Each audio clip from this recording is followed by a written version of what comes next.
Renée Evenson. Powerful phrases for dealing with difficult people. Over 325 ready-to-use words and phrases for working with challenging personalities.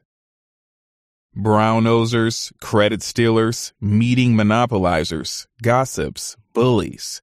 The workplace can be full of difficult people, and whether it's your coworkers, bosses, or even yourself on occasion, these difficult people are bound to create some kind of conflict in your life. In this blink to Renée Evenson's powerful phrases for dealing with difficult people, we'll dive into tried and true tactics for dealing with a variety of challenging situations. Using a simple, 5-step process and some powerful phrases, you'll learn to expertly navigate through conflict, keeping your work relationships intact and showcasing your communication skills in the process. Some basic rules. Tense relationships at work typically don't just solve themselves. Chances are, if you're wondering whether Phil 3 cubicles down has been giving you the cold shoulder, he probably has. And if you have some hard feelings toward Linda in quality control, she's probably aware of it on some level. These things don't usually go undetected. The good news is, there are a few simple rules you can follow to smooth the way for a productive conversation, even if you're not great with conflict. Rule 1. Never say never. That is, don't start conversations with always or never. Take a second to think about the last time you messed up. Maybe someone came to you with an always or never statement like, "You never put your coffee mug in the dishwasher." Did that statement make you feel like putting your coffee mug in the dishwasher? Or did it instead make you feel like defending yourself? After all, you do put your coffee mug in the dishwasher most of the time. A better alternative would be something like, "Hey, I ended up doing dishes today, and it cut into my lunch hour. Would you mind putting your mug in the dishwasher next time?" And this leads us to the second rule. Don't start conversations with you.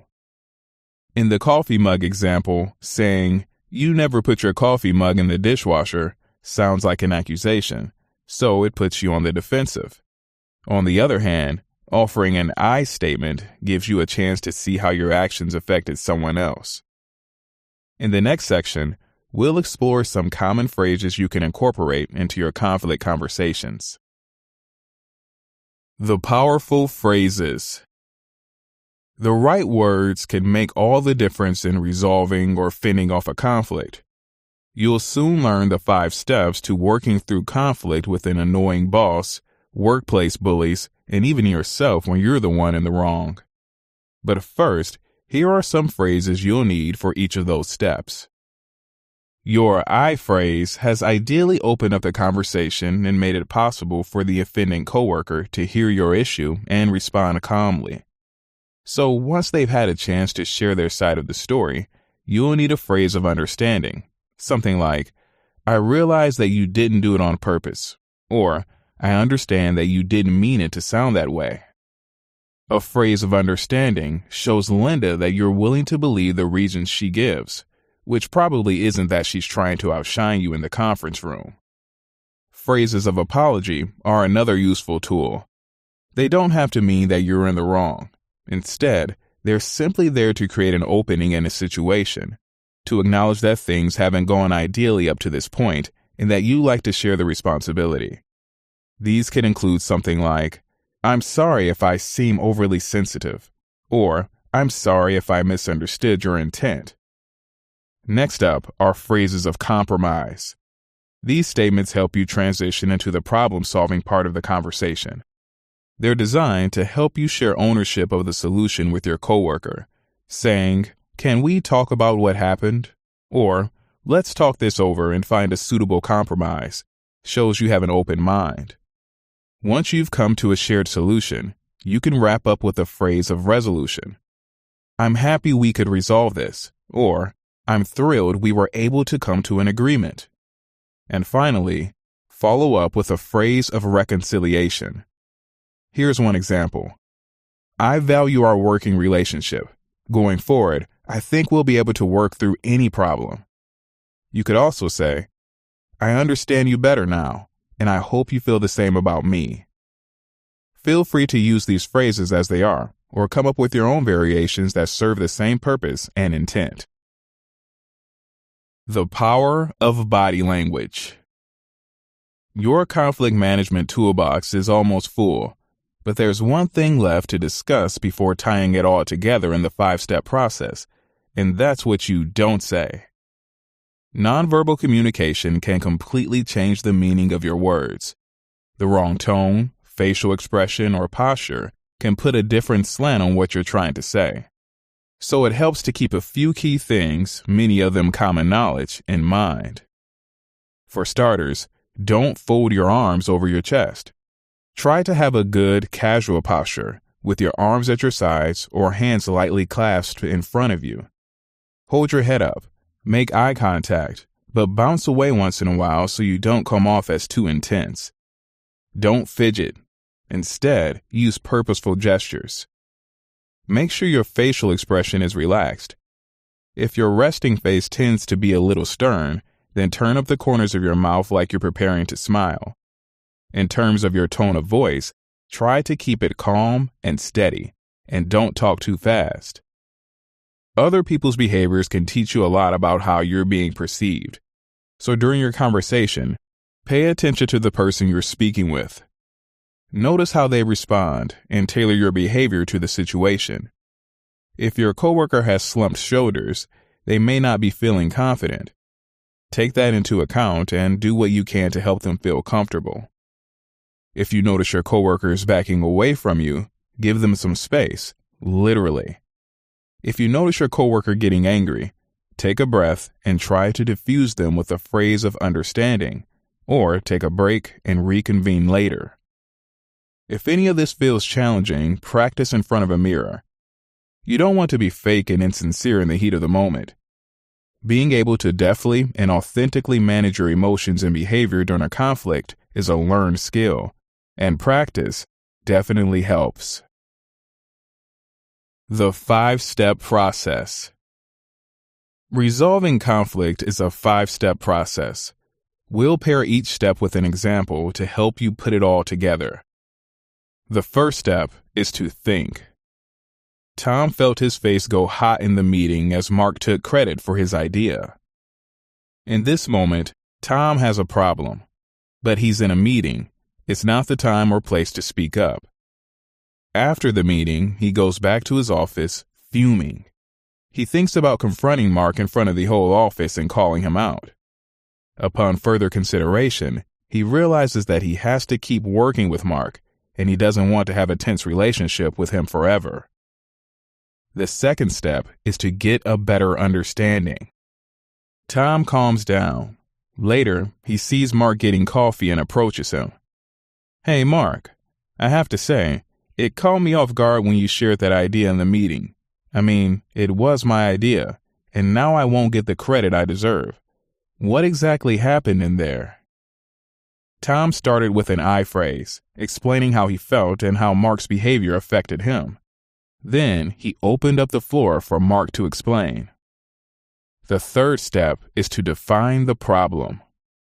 Mark says, Hey, I just wanted to make sure the idea got heard.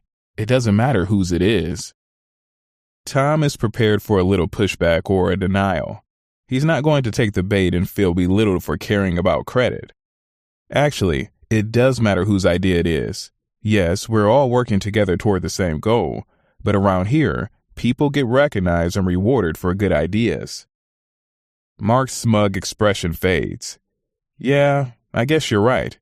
In that moment, I guess I saw a chance to get on the map, you know?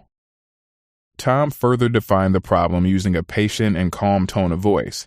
He was assertive, but not aggressive. As a result, Mark opened up and was more honest. The fourth step is to offer your best solution. I understand that you wanted to say something valuable in the meeting, Tom said, but it came at my expense. Let's talk about how we can solve this so it doesn't happen again. Okay, sure, Mark says. I just won't share your ideas as my own anymore. That's great, and if you've got ideas of your own but you're not sure whether to share them, I'd be happy to workshop them with you. Of course, I'll step aside while you share your ideas in the meeting. Tom used a phrase of understanding to help Mark feel heard and find some common ground. He maintained his assertiveness and used a phrase of compromise to encourage Mark to agree to a solution. The fifth and final step is to agree on the resolution.